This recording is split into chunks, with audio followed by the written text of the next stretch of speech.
So this morning I was eating some Greek food. Well, maybe it wasn't in the morning, but I was eating Greek food, and I was thinking about a lot of good thoughts. I have a lot of good thoughts while I'm in the Greek place. Might be a sign from the Lord to bless the Greeks and to further the Greek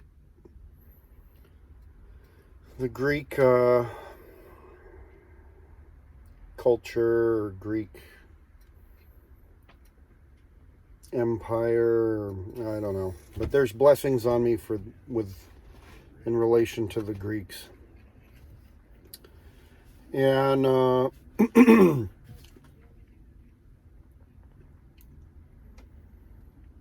I worked on my numbers, made some progress with the numbers, and with clarity of my understanding of the numbers. And then I started to think about how when I was a kid, I used to think that if I ever became king, I would never kill anybody. I would make all killing of humans would be labeled as evil, and I would never kill anybody. And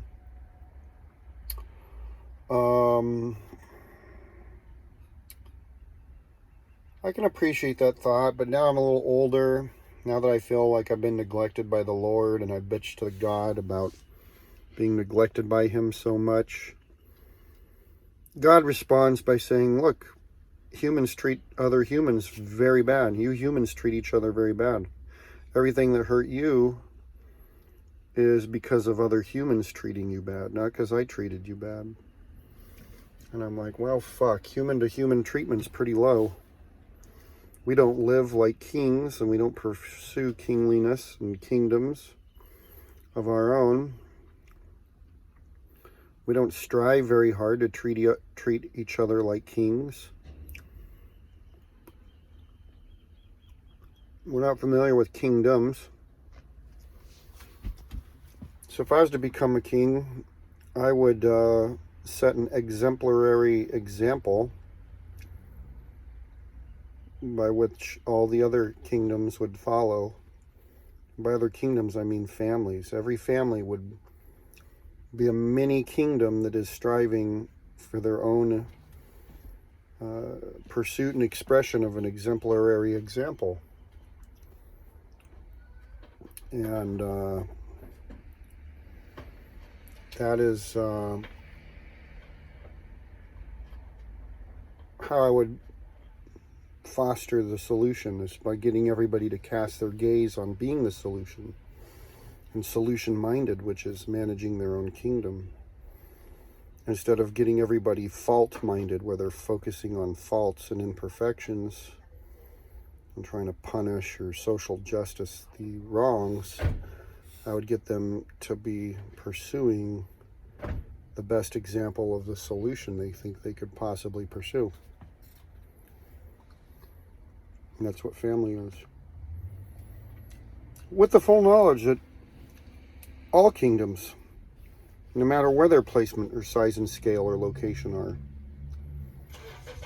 all kingdoms at some point in time have to be and may be required to sacrifice themselves for the greater good. Doesn't mean that every kingdom or my kingdom would be required that, but part of being an exemplary example is doing it perfectly. And if that's what is required to be a perfect kingdom, sometimes sacrificing yourself is what's required. And you can't make excuses to try to avoid it or dodge it. When it's your turn to sacrifice, you got to give. Or you be a weenie and a editor of history and a recontextualizer. But the point is you fail. There's a million ways to do wrong. There's only one way to do right. There's only one version of the truth, and there's infinity version of lie. I'll itch my thumb here. My thumb that I'm holding the camera with. Um, so I don't really know like what I would suggest as far as killing others. I guess anything less than perfection is going to self-extinguish. When it comes to sustainability and sustainability models, only perfection sustains. The things that are less than perfection don't sustain. They go out. They don't last long.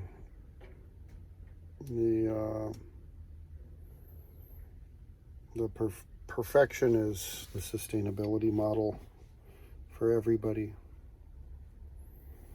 and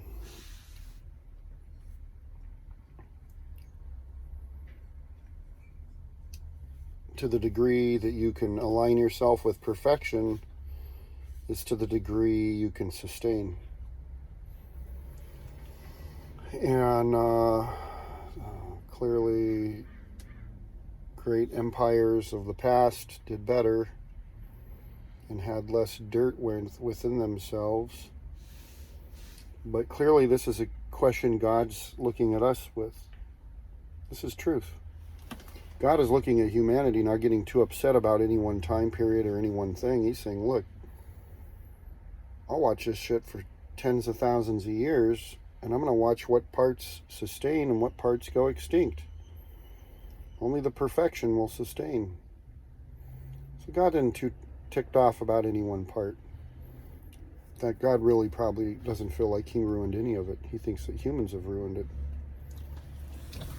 So he probably doesn't feel like coming down here and helping me get a girlfriend. He's like, John, you can't get a girlfriend. You got to fix your own species so you can. Your species is fucked up. Why don't you fix it? Well, that's a tall ask. Fix your own species that you didn't break. I'll try, but I mean, good Lord, talk about a fucked up life. You don't get your woman till the end after you fixed everything. That process is a neglect, and that comes at a great cost.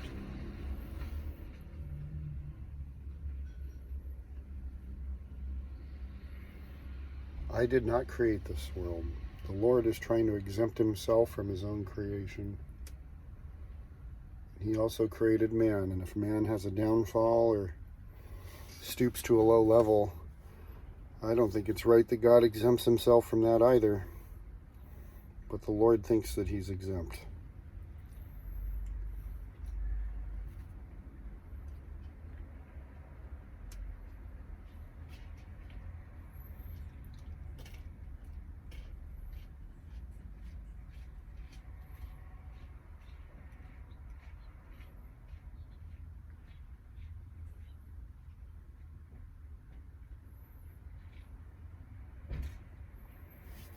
My thoughts on a Sunday.